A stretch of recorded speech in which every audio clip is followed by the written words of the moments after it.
Today we're looking at something that most people are going to dump in their recycling bin that can net you a ton of money.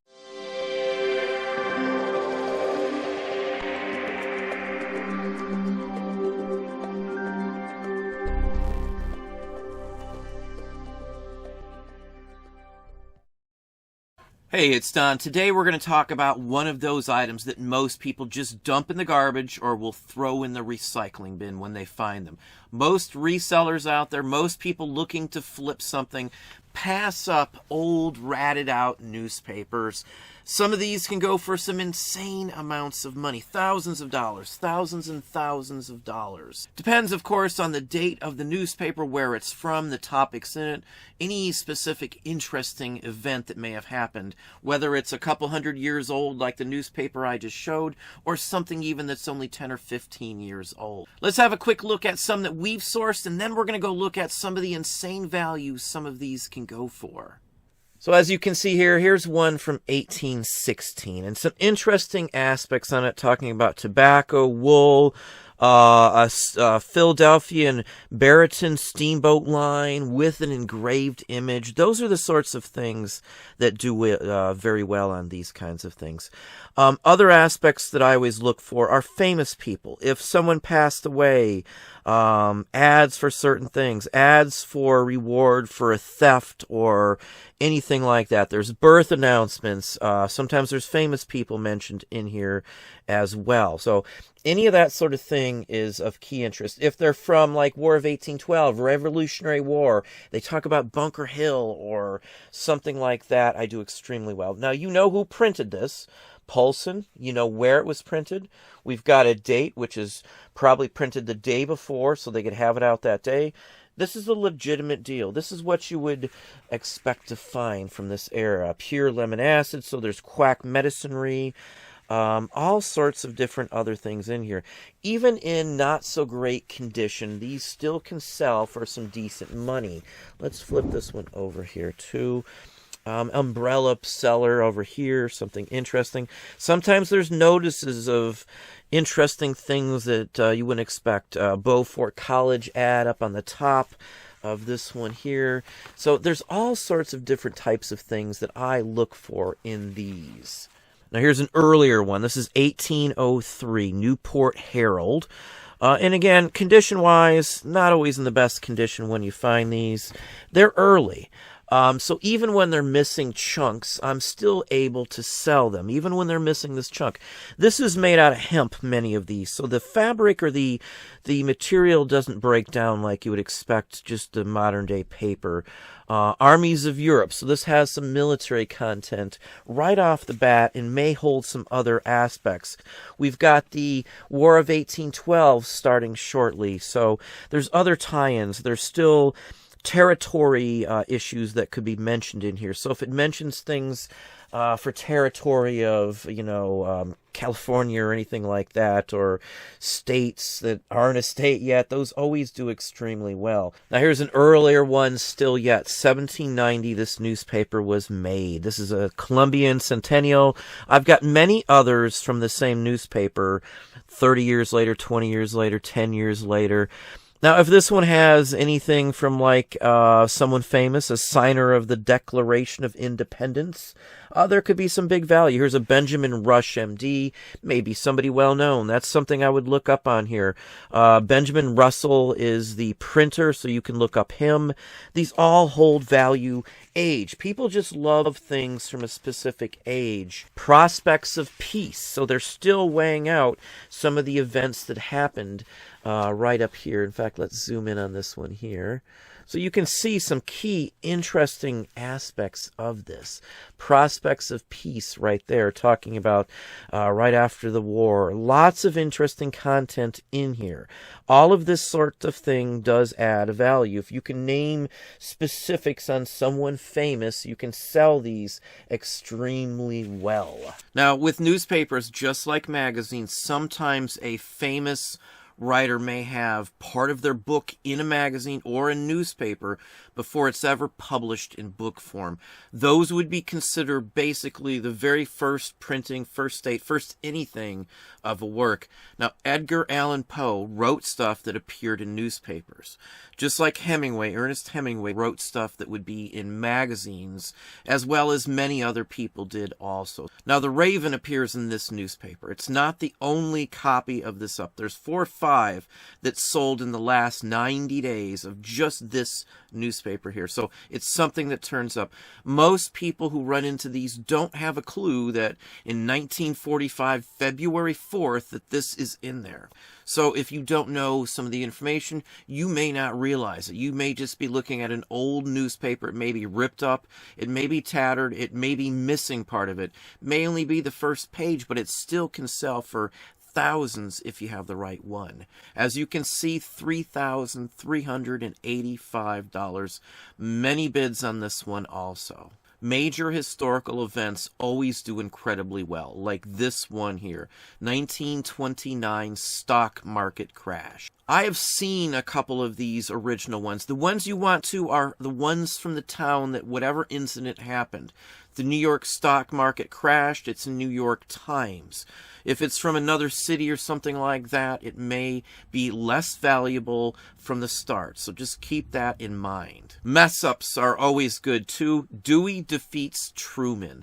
This paper was printed before the election results were in. So hence this was printed this way because that's what the projection stated. Truman obviously went on to defeat Dewey, and the newspaper obviously was trashed, but there was thousands, tens of thousands of these printed. These do show up fairly often. Everybody wanted one as a memento. So you will run into these at estate sales, garage sales, all over the place, and stacks of just other newspapers. Many newspapers aren't worth anything, but if you get the right one, you know which ones to look for, you can make a lot of money. Dates: 1776 New England Chronicle. The Revolutionary War was in high steam. This is a great example. John Adams' preamble is printed in the beginning of this. So excellent, excellent example of this. There were many of these printed. The Declaration of Independence was printed in a newspaper. So you can find a lot of these in newspaper format from the day. Any of these sorts of documents, any of these sorts of newspapers with those documents in it will go for some decent money. Here's a pre-Rev War one, 1755, talking about freedom of speech. So this is obviously under the crown. It's still a colony, the whole works. So anything on that topic may be a touchy subject at that time. So if this just had normal content, day-to-day life, it wouldn't have gone for so much money, $1,453. War content is always good. So whether it's Civil War, good content, Battle of Gettysburg, Gettysburg Address, anything like that in a newspaper does extremely well. Now this one covers Thomas Paine, and if you were here and took American history, you should know who he is and why he is well known. It also has an account of the British evacuation of Boston. After they were occupying Boston, they were run out basically, and this discusses that whole event. $1,000 because of that article in here. Just an article, just a little segment of this newspaper could make it worth a lot of money. I always examine these very closely. I always research the date in question on these to make sure something famous, something important, something historical didn't happen. I don't want to miss anything on these. It's relatively easy to research most all of these. Now here's a very interesting one from 1881, and this is talking about the OK Corral, the shootout at the OK Corral. Now, the whole article itself is a paragraph or so here, so it doesn't even matter the length of the content. This is an article from the time this happened, discussing the actual shootout. It wasn't some major event back then in those days, because there were many shootouts. But nowadays, with movies and Hollywood and the whole works, it's gained in value. It's gained in notoriety and the whole works. Almost $700 on it. Now, just like books and magazines and things like that, there are first editions. First issue, first edition of some things. The first issue of any newspaper pretty much in any town, even if it's a defunct newspaper, usually does extremely well. something you just don't find these days. Most people discarded newspaper. They used the paper for something else. Paper was expensive back in 1837. Most people wouldn't have saved these. It wasn't meant to be saved. Now, a couple other areas are props. Even fake newspapers, Cinderellas and props can go for some good money. This is a prop from Green Acres, the 1960s sitcom. Now this one's talking about Arnold the Pig. They made many of these from many different TV shows, many different movies as well. $950 for a diehard collector of the show. Now here's another prop. Now I've actually run into this prop. I worked at Walt Disney when this movie came out, and I worked at the premiere when these were actually available at one point. They were given out to the crowd. They had tons of these that were left over, and they did a huge event. I worked that event. I worked at Disney for 10 years, actually, so I actually had one of these. I've even run into these at some of the flea markets because they were around. Now, Madonna never showed up, so I would have never been able to get her autograph on it. So this is somebody who had it signed, probably, who worked on the set or bought it somewhere, or who knows what else on these. But this one here will possibly show up at flea markets and places in Florida. The world premiere was at the Disney MGM studio when this was first released. But there are still some Disney employees like me who probably have some of these laying around in Florida that may put them out at a garage sale. Now, I just want to give you one more side note to think about in newspapers. The Sunday funnies, the Sunday comics, can go for some insane monies as well. Single pages, single examples, full pages, even smaller ones across the board can sell. We've sold some Flash Gordon from the 30s into the hundreds of dollars for little tiny sections. Prince Valiant, any of the earlier ones from back in the heyday, the golden age, platinum age, like the Yellow Kids or something like that. Now this one here is an example of original art that created some of those comic strips back in the day. This one goes way back to 1902, sold for $785, and it is damaged. It's ripped. There's writing and some crossouts and many other issues with this, but it is still a very rare piece.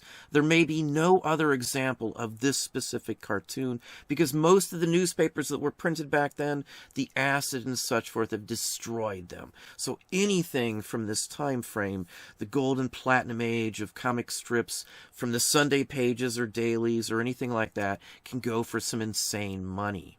Well, there we are. Hopefully that gave you some ideas, some thoughts. If you enjoyed this video, please hit that like button down below. You can also hit the bell icon to be notified if I post new content or go live. Subscribe and tell all your friends.